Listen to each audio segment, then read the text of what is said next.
Hello mga minahal kong kaibigan, followers, good evening. Sana nasa magandang kalagayan kayo.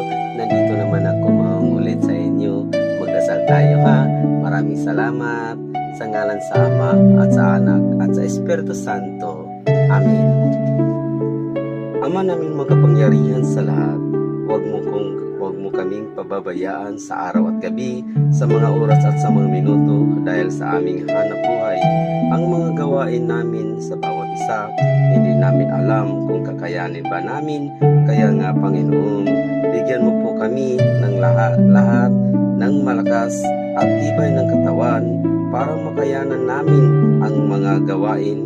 Panginoon, pag-ikaloob mo sa amin ang aming kahilingan para sa kabutihan naming lahat at ang biyayang baguhin namin ang pag-awit ng himno ng kagalakan dahil sa iyong kadakilaan at walang hanggang awa, ngayon at magpakailanman. Amin.